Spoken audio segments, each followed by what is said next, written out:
Good morning students. आज हम 11th class के लिए फ़िज़िक्स का पहला टॉपिक पढ़ने जा रहे हैं। पहला चैप्टर है जिसे हम जानेंगे हम फिज़िक्स के बारे में, जिसका नाम है प्रस्तावना, इंट्रोडक्शन।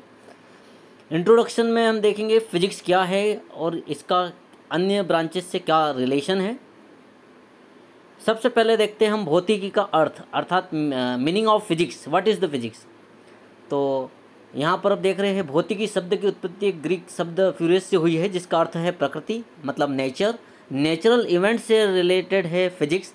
बोल्ड लेटर में आप देख रहे हैं भौतिकी विज्ञान की वह शाखा है जिसके अंतर्गत प्रकृति और प्राकृतिक परिघटनाओं का अध्ययन किया जाता है।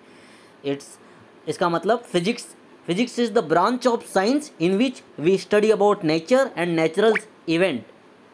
नेचर एंड नेचुरल इवेंट से मतलब हमारा है कि हम नेचर में कौन कौन सी इवेंट्स देख रहे हैं। हमारे पास हमारा जो नेचर है उसमें क्या क्या इवेंट्स हमें देखने को मिलती है। जैसे कि हम देख रहे हैं कि लाइट का आना, लाइट का रिफ्लेक्शन होना, रिफ्रैक्शन होना, इंटरफेरेंस होना, डिफरेंट एक्टिविटीज़ जो लाइट की होती है।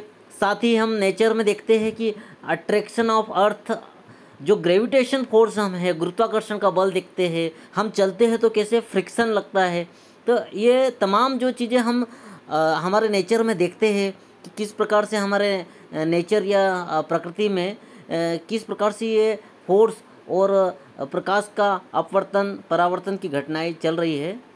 अब यहाँ पर इन्हीं चीज़ों का अध्ययन जो हम करते हैं वो फिजिक्स में करेंगे। मतलब हमारे पास भौतिकी वह विषय है जहाँ हम इन प्राकृतिक घटनाओं का अध्ययन करेंगे। भौतिकी वह विषय जिसके अंतर्गत प्रकृति के मूलभूत नियमों का अध्ययन किया जाता है तथा इन नियमों को विभिन्न प्राकृतिक परिघटनाओं में अभिव्यक्त किया जाता है। विभिन्न नियम मतलब जैसे हम लास्ट ईयर या पिछली कक्षाओं में हम पढ़ चुके हैं कि लॉ ऑफ रिफ्लेक्शन, लाइट का हम देखते हैं law of reflection, laws of refraction, प्रकाश के परावर्तन का नियम हो या प्रकाश के अपवर्तन का नियम हो। इस प्रकार के जो नियमों है जिनको हम पढ़कर हम विभिन्न प्रकार की परिघटनाओं को अभिव्यक्त कर सकते हैं। ये सब हम फिजिक्स में हम देखते हैं कि हमारे पास नियम और नियम के साथ साथ उनका क्या यूज़ है, उनका क्या एप्लीकेशन से है, उसके बारे में हम जानते हैं। तो ये विशेष रूप से ध्यान रखें कि फिजिक्स क्या होता है। तो फिजिक्स एक ऐसी ब्रांच है साइंस की जिसमें हम नेचर और नेचुरल इवेंट्स की स्टडी करते हैं। प्रकृति एवं प्राकृतिक घटनाओं का अध्ययन किया जाता है। प्रकृति में स्थित बल, घर्षण, प्रकाश, चुंबकत्व, इन सारी इस प्रकार की घटनाओं का अध्ययन जो होता है वो फिजिक्स में होता है। अब हम देखते हैं कि भौतिकी का अदर ब्रांचेस से क्या रिलेशन है। जैसे हम देखते हैं कि साइंस में कई ब्रांचेस होती है, मैथ्स है, फिजिक्स है, केमिस्ट्री है, बायो है, ऐसे कई प्रकार की ब्रांच है। तो उनका आपस में ये सभी ब्रांच एक दूसरे से इंटरकनेक्टेड होती है। तो सबसे पहले हम लेते हैं गणित की बात करते हैं कि गणित और भौतिकी में क्या संबंध है। What is the relation between maths and physics. आप सभी जानते हैं कि मैथ्स जो है वो अपने आप में एक इम्पोर्टेंट सब्जेक्ट है, वो एक भाषा है, वो उसे साइंस की भाषा कहा गया है।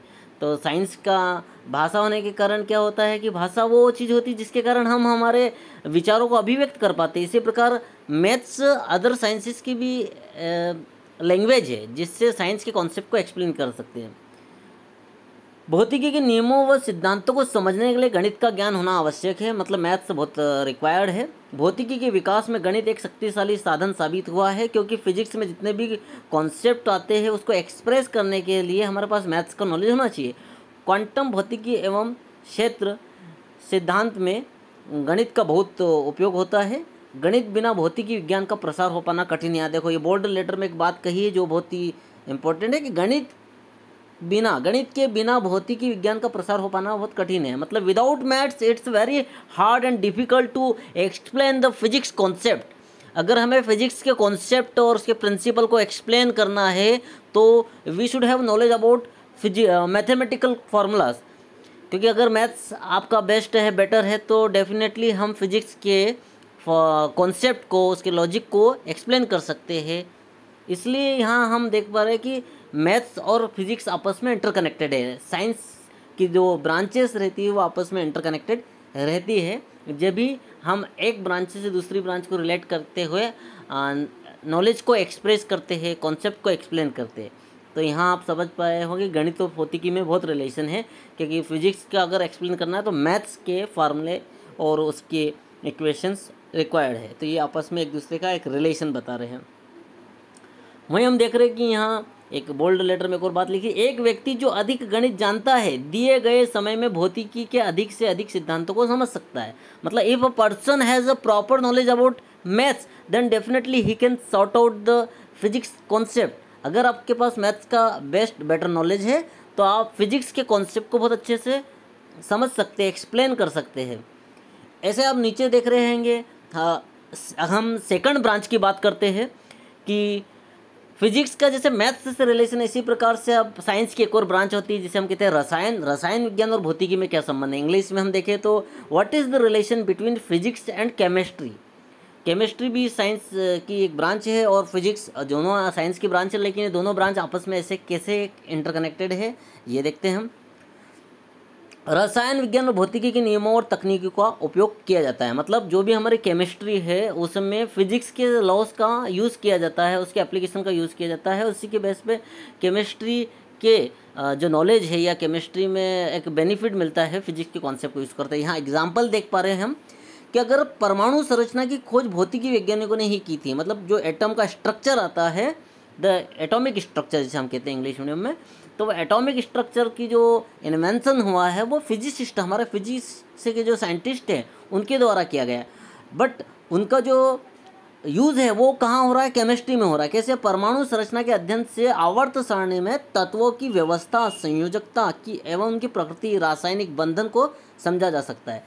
मतलब यहाँ आप देख सकते हैं, ये हिंदी मीडियम स्टूडेंट्स के लिए है। इंग्लिश के लिए अगर बात करें, अगर आप इंग्लिश मीडियम स्टूडेंट हैं तो आप बहुत अच्छे से समझ रहे हो कि केमिस्ट्री और फिजिक्स में रिलेशन कैसे हो गया कि भैया केमिस्ट्री में एक फिजिक्स का एक इन्वेंशन है जिसे कहा जा रहा है एटॉमिक स्ट्रक्चर। ये एटॉमिक स्ट्रक्चर किसका इन्वेंशन है? फिजिक्स के साइंटिस्ट के द्वारा इस स्ट्रक्चर को इन्वेंट किया गया। बट ये यूज़ कहाँ हो रहा है? केमिस्ट्री में यूज़ हो रहा है। केमिस्ट्री में कैसे? तो केमिस्ट्री में इसका एक वास्ट एरिया पे यूज़ है कि भैया एक एलिमेंट है तो उस एलिमेंट की पोजीशन देखना, उसका बॉन्डिंग कैसी, केमिकल बॉन्डिंग कैसी। यहाँ जैसे हिंदी मीडियम में लिखा संयोजकता की प्रकृति एवं रासायनिक बंधन। संयोजकता मतलब वैलेंसी कैसी उसकी, उसका नेचर कैसा है, वो मेटेलिक नेचर का है या फिर नॉन मेटेलिक नेचर का है, फिर इसकी वैलेंसी कैसी, उस केमिकल बॉन्डिंग कैसी आपस में। इसी प्रकार सेकंड यहाँ हम देख रहे हैं कि एक्स किरणों की सहायता से भी हम क्या कर सकते हैं, जो कि फिजिक्स की एक इन्वेंशन है, उसका हम केमिस्ट्री में जटिल रासायनिक संरचनाओं का अध्ययन करने में कर सकते हैं। मतलब कॉम्प्लिकेट स्ट्रक्चर को उससे समझा जा सकता है। मतलब फिजिक्स के दो इन्वेंशन देखे जिसका यूज़ हो रहा है केमिस्ट्री में। तो ऐसे हम समझ सकते हैं कि देखो ये दो ब्रांचेस आपस में कैसे कनेक्टेड है। अब हम देखते हैं तीसरी ब्रांच हमारे पास आती है फिजिक्स की, जिसमें हम देखते हैं कि फिजिक्स का अब जीव विज्ञान से क्या संबंध है। तो ये भी हम अच्छे से समझ लेते हैं कि फिजिक्स की जब हम बात कर रहे हैं साइंस की ब्रांचेस की, तो साइंस की ब्रांच में मैथ्स है, केमिस्ट्री, वैसे बायो है और फिजिक्स है। ये सारी ब्रांचेस साइंस की, और इन सारी ब्रांचेस का आपस में क्या कनेक्शन है वो हम देख सके हैं पिछली दो ब्रांच का कनेक्शन। अब यहाँ जीव विज्ञान और भौतिकी में संबंध देखना है। What is the relation between biology and physics. Physics और बायो में भी एक गहरा रिलेशन है। There is a deeply relationship between physics and bio. Example के लिए आप देख रहे हैं कि जीव विज्ञान में प्रयुक्त होने वाले सूक्ष्मदर्शी मतलब माइक्रोस्कोप, तो जो बायो में माइक्रोस्कोप यूज़ होता है वो एक्चुअल में देखे जाए तो वो फिजिक्स का इन्वेंशन है, लेकिन उसकी यूज़ कहाँ हो रहा है? बायो में किया जा रहा है कि इलेक्ट्रॉन सूक्ष्मदर्शी की सहायता से कोशिका की संरचना को आसानी से समझा जा सकता है। इंग्लिश में हम देखें तो कोशिका की संरचना से मतलब स्ट्रक्चर ऑफ सेल, जो ह्यूमन सेल्स है, प्लांट सेल है, उन सब सेल्स का स्ट्रक्चर अगर आपको स्टडी करना तो हमें माइक्रोस्कोप की रिक्वायर्ड होगी। और माइक्रोस्कोप जो है वो फिजिक्स का इन्वेंशन है। मतलब हम फिजिक्स के इन्वेंशन का यूज़ कर रहे हैं किसमें? फिजिक्स के इन्वेंशन का यूज़ हो रहा है बायोलॉजी में, कि बायो में कैसे इन्वेंशन उसका पॉसिबल हो रहा है, उसकी हेल्प से हम कैसे यहाँ पर सेल्स के स्ट्रक्चर को स्टडी कर रहे हैं। एक सेकंड एग्जांपल है, एक्स किरणों की सहायता से शरीर के किसी स्थान पर टूटी हुई हड्डी अथवा शरीर में किसी स्थान पर गोली, सुई आदि का पता लगाया जाता है। इसके अतिरिक्त एक्स किरणों का उपयोग कैंसर जैसे भयंकर रोग के उपचार में भी किया जाता है। अब यहाँ एक्सरे की बात हमने देखी थी, एक्सरे का यूज़ केमिस्ट्री में भी हो रहा था और यहाँ बायो में भी हो रहा है। और बायो में कितना होता है हमें पता है कि कहीं भी जाते हैं आज डॉक्टर कहते हैं कि एक्सरे होना चाहिए, आपके एक्सरे कराओ, आपके अगर इंटरनल बोन्स में प्रॉब्लम है या कोई ब्रेक हो चुकी है या कुछ स्टक हो चुका, बॉडी में बुलेट लग गई है, तो ये सब एक्सरे की मदद से होता है। लेकिन एक्सरे हम देख चुके हैं वो फिजिक्स का इन्वेंशन है और उसका यूज़ हो रहा है यहाँ पर बायो में हो रहा है, केमिस्ट्री में भी देखा हमने। तो आप समझ पा रहे हैं कि हम किस प्रकार से समझ सकते हैं कि कैसी ब्रांचेस आपस में इंटरकनेक्टेड होती है।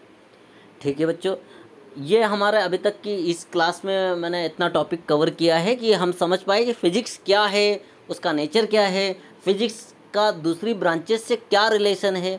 आगे और भी हम देखेंगे कि फ़िज़िक्स में और क्या क्या कॉन्सेप्ट आते हैं या सोसाइटी से क्या रिलेशन है उसका, ये हम जानेंगे। अभी हमने जितना पढ़ा एक बार उसे रिवाइज कर लेते हैं। सबसे पहले तो हमने इंट्रोडक्शन के बारे में देख चुके हैं। भौतिकी का अर्थ आपको बता दें, एक बार वापस रिवाइज करा दें कि भौतिकी मतलब प्रकृति, नेचर, नेचर की इवेंट्स। फिजिक्स का मतलब नेचर और नेचुरल इवेंट्स से है, प्रकृति एवं प्रकृति से संबंधित घटनाओं से, जो हम देख रहे हैं प्रकृति में होने वाली घटनाएं। और इसी प्रकार मैथ्स से फिजिक्स का रिलेशन आप बहुत अच्छे से देख चुके हैं कि मैथ्स एक लैंग्वेज है, अगर मैथ्स का नॉलेज अच्छा है तो फिजिक्स के फार्मूले को बहुत अच्छे से समझा जा सकता है। और अगर हम बात केमिस्ट्री की करते हैं, केमिस्ट्री और फिजिक्स में, तो केमिस्ट्री और फिजिक्स में भी देख चुके हैं कि अगर फिजिक्स ने एक इन्वेंशन दिया है एटॉमिक स्ट्रक्चर का, अगर एटॉमिक स्ट्रक्चर का इन्वेंशन फिजिक्स देता है तो उसका यूज़ केमिस्ट्री में कैसे होता है। केमिस्ट्री में उसका यूज़ हो रहा है वैलेंसी देखने में, किसी एलिमेंट की वैलेंसी क्या है, उसकी बॉन्डिंग कैसी है, उसका नेचर कैसा है, मतलब ये तमाम स्टडी जो हो रही है केमिस्ट्री में वो फिजिक्स की इस इन्वेंशन से हम कर पाते हैं। ऐसे एक्सरे जो फिजिक्स ने दिया है उसका यूज़ हो रहा है केमिस्ट्री में कॉम्प्लिकेटेड स्ट्रक्चर की स्टडी करने में। इसी प्रकार हमने फाइनली देखा कि बायो और फिजिक्स में क्या रिलेशन है, तो बायो और फिजिक्स में भी एक अच्छा एक डीप रिलेशन है कि अगर फिजिक्स में जहाँ एक्सरे का यूज़ किया है वो एक्सरे का यूज़ बायो में कितना एक वास्ट एरिया में हो रहा है कि हाँ बॉडी में कोई बोन ब्रेक हो चुकी है या कुछ स्टक हो गया है, कोई नीडल लग गई है, बुलेट लग गई है, तो उसका फाइंड आउट किया जा सकता है, उसकी पोजीशन को डिटरमाइन किया जा सकता है। इसके अलावा एक पहला हमने देखा कि माइक्रोस्कोप जो फिजिक्स ने बनाया तो वो भी केमिस्ट्री में बहुत बायो में बहुत इंपॉर्टेंट है कि उसकी हेल्प से जो ह्यूमन सेल्स या जो प्लांट सेल है उसके स्ट्रक्चर की स्टडी भी कर सकते हैं। देखा जाए तो ये एक बहुत अच्छा रिलेशन बताया है फिजिक्स और मैथ्स, फिजिक्स का सारी ब्रांचेस के साथ। तो इसे आप ध्यान रखें कि इसे एक बार आप भी रिवाइज करें, इस नोट्स को सेव रखें आप सभी अपने पास। ओके।